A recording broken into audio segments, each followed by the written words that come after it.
Hello everybody, it is Coltrane Z from EC Gaming with Boombox Boy 5. And today we got a little throwback. We got some GTA 4 gameplay because we're going to be discussing a little bit about GTA 5 and the new games coming out such as The Last of Us and God of War Ascension. So let's get right to it. We know GTA 5 is coming out 9/17 of 2013. Now, they said it was going to be like towards the spring. It's going to be spring release. Yeah, I just think they pushed it back because they either had a snag in development or they just wanted to add something to the game. But this is Rockstar. They're going to take their time and make sure that the game is up to their standards of quality that we're used to seeing. So I'm sure that for whatever reason they pushed it forward, pushed the release forward. I'm sure they have a good reason. The community just needs to be patient because this game is definitely worth waiting for. Every GTA game has been so far, and just hold on tight. So, and like I said before, everything can get better over time. So if they hold it in a little longer, it's just going to get better because they're taking that extra time to improve the game. So I heard the map was going to be really big. Why don't you explain a little bit about that? The exact details escape me, but I heard that the map is going to be larger than the map that they featured in Red Dead Redemption, and I know that's definitely going to be bigger than Liberty City. So what we're talking here is a map of a massive scale, and there's going to be so much to do and see. Just escapes me. I've seen pictures and trailers, and everything looks absolutely amazing. I don't know how they, that's some kind of black magic, how they render so much at one time in the world, and everything looks so good. So yeah, every game looks very polished. It all looks nice. It's never really disappointing in these games. No. So what about the characters? I know you're going to be playing as 3 characters, so that means that the story is going to be a little longer because GTA 4 was on average 20 hours. So we'll at least get 35 hours out of it with the 3 story modes on such a big map. So yeah, it's just going to take a bit longer to wrap up all the other loose ends from the other character storylines.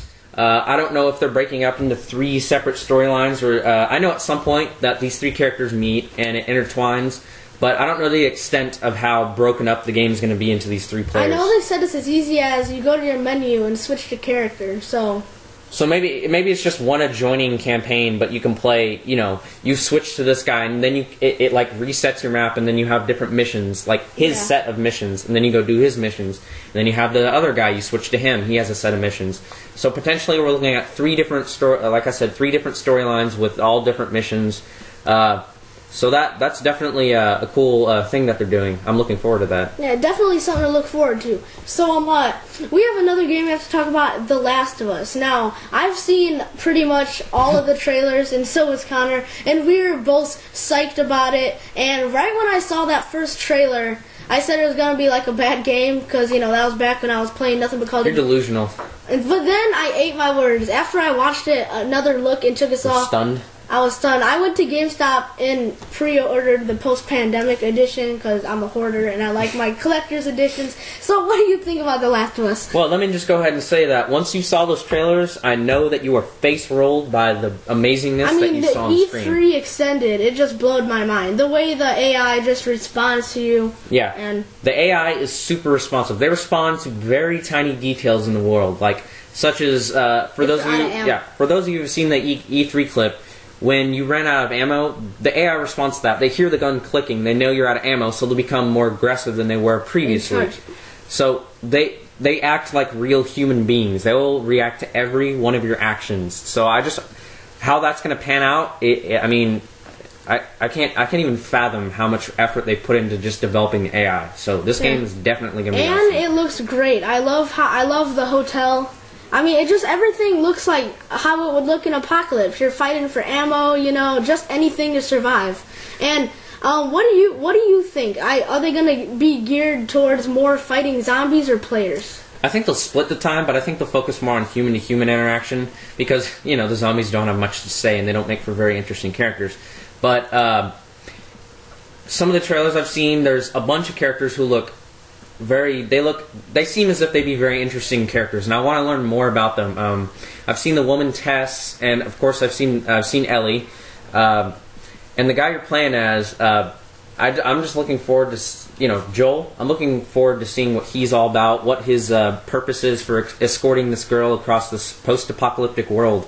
Because Naughty Dog has always done a good job making distinguished characters with a good story. That's what I think. I know you saw the Ant trailer, and I haven't. So why don't you tell us a little bit about how the disease starts? Well, the breakout, the plague or whatever you want to call it.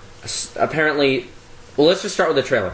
The trailer basically was showing you this fungus that actually exists, but it's only insect-borne or ant-borne. I don't know exactly which species it's restricted to, but it's basically this fungus, and the spores will infect an individual, and basically that fungus takes over the individual's mind. I'm talking about an ant, of course, and it basically forces the ant to spread that fungus. This is its way of reproducing its spores. The ant will take it back to its nest, and it'll spread it among the rest of its fellow ant members. So apparently the story is that this fungus has jumped to be able to infect humans, and this is what the end result is what you've seen in the trailer. These disgusting, disfigured, mushroom-headed people who are attempting to murder you. Yeah, I haven't really. Did they even show any zombies in the trailers? I haven't even seen one. Yeah. There's a lot of them. That one trailer you saw, the E3, they didn't have any zombies in that one. I haven't really seen zombie gameplay. No, I haven't seen. There's no zombie gameplay. There's scripted things where it's a trailer and they're doing stuff. They're just doing whatever they programmed it to do in the trailer. But no, we've never seen gameplay. How do they react just in the open environment? I've never seen that yet. Naughty Dog has been keeping a lot of details to themselves. I'm sure they're doing that so that when the game finally releases, people are just going to be blown away by all the stuff that they put in. Because when I saw the E3 gameplay, at first I thought it was cinematics. Then for you to tell me it wasn't even cinematics, and it's just awesome. That's the open game. That is the game itself. Everything was that's not pre-engineered. That's not something that Naughty Dog has cooked up. That is in-game stuff, and it's incredible. 100% what you'll be doing on that mission. It's kind of unpredictable what they're saying and stuff, but whatever path you take, because the extended, don't you take a different path? Yeah. You can choose to be stealthy, or you can choose to go out loud. Yeah. But they give you a look at the crafting system in the game. You can craft weapons. We saw him Joel craft a Molotov cocktail and use it on those bandits, whatever you want to call them. I don't know the extent of what you're going to be able to make with that crafting system. Again, Naughty Dog hasn't released a bunch about this game at all, and it's coming out pretty soon. But I'm sure they're going to release a couple more trailers that'll give us a better idea of what we're going to be doing. I think you and me, we're going to be switching off on that game. Since we both get it, and it's obviously going to be an awesome game. We have so much gameplay. We're just going to switch off. Back and forth. Definitely. And then we could come together and get some dual comms about it and what we've thought of the game so far. It's going to be a blast. Yeah, definitely. We're gonna have to. We're going to be posting a ton of videos about that game when it's released. As I said, we're both super enthusiastic about it. I'm looking so forward to playing that game. I've been waiting what seemed like an eternity for me. It's gonna be the best game of the year, I think. Yeah. I'm a firm believer in that. Yeah. There's no. I don't think whatever Call of Duty they're going to release this year, I do not think it'll be able to match the quality and storytelling of what Naughty Dog is about to. Did you say Call of Duty?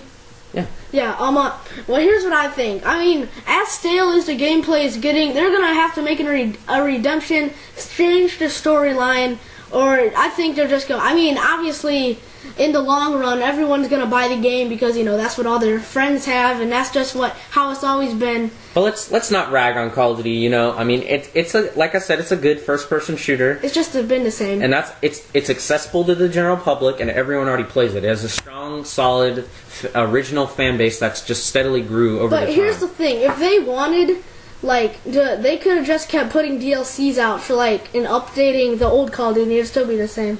Yeah, so enough about that. Let's keep talking about The Last of Us. Well, actually, we gotta move on. I think we're doing 5 minutes, somewhere around that for you. Let's talk about God of War Ascension. Now, the only God of War I've really played is 3, last year on the PS3, and it looks like a very great game. What are your expectations for that? My expectations are that graphically it's going to look better than 3, which I think is going to be a difficult challenge for them. Well, every game's got better and better, so... Well, it's not so much that, it's just I think that God of War 3 was the PS3's one, at least I think it was the best of what the PS3 had to offer graphically.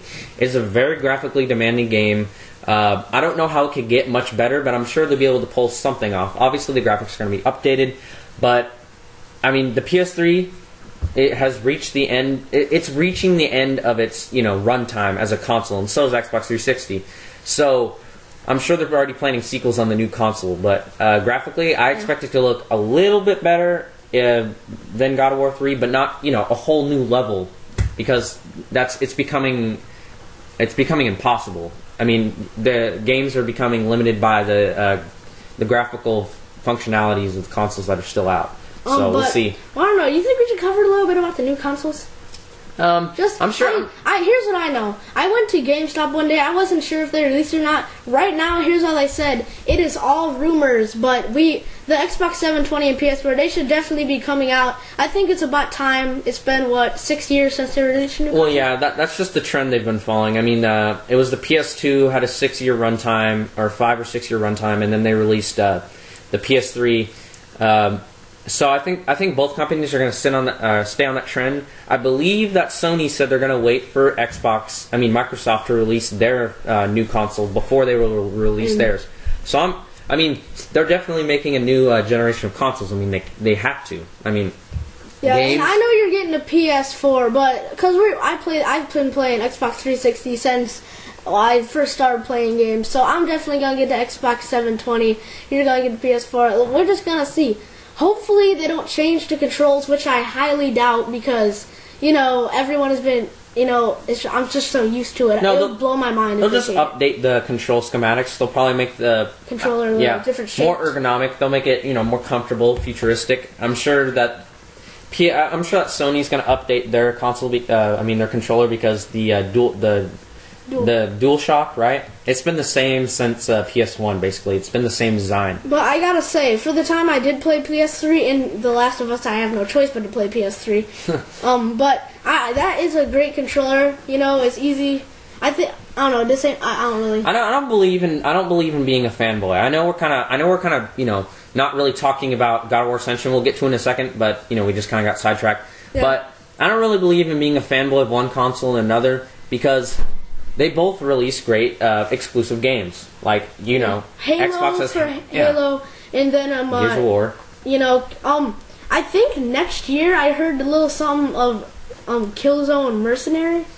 Yeah, I've played the Killzone games, and I have to say the third one didn't really blow my mind all that much. I didn't think it was that amazing. Yes, it's a very good, responsive first-person shooter, but the story wasn't all that strong, so I don't know if I'm going to get that game or not. But I'm not going to. I kind of feel like Halo came on an Xbox, and then they wanted to make something like it, but not like it at the same time for PS3, and I don't know, I just don't really think it was that good. Well, nothing can compete with the sales of Halo 4. I'm not saying that there can't ever be a game that's better, but Halo is such a popular title, I don't think that anything will be able to compete with it. It's very competitive. Let's stop talking about these consoles. Let's get back to talking about God of War Ascension. Alright. So, I don't know a ton about this game. I just know that it's going to be a prequel that you'll be playing in Kratos' past. I think this is before he became Ares' slave, before he started serving him. So it'll be interesting to see how he acted, his mannerisms. I'm sure they're going to be similar, because he's basically a buff jerk. So we'll see how the story pans out. They haven't released a whole lot about the story. Again, they want to surprise everyone, keep it fresh. Like me, honestly, I didn't really take a lot of time in going through the internet and looking all of it, but I have high expectations for it. I played God of War 3, and it was a great game, and I'm looking forward to it. Yeah. But God of War Ascension, like I said, it's going to be a prequel, so I don't know exactly where they're going to take the story. It'll be interesting to see, though. It'll definitely be interesting to see. So that is basically it. We got about 40 seconds left for you to watch this beautiful gameplay by Boombox Boy 5 on GTA 4. No, at this point, basically, I was just messing around with these little sticky charges, killing myself, because that's what you do on this game. You just blow yourself up and all this crap. I wasn't really focusing on doing anything. This is just something for y'all to watch if you're bored. But anyway. So like, comment, and subscribe. Show our channel some love, and next time me and Boombox Boy do a dual com, we gotta cover something about Red Dead Rebellion. So, see you guys.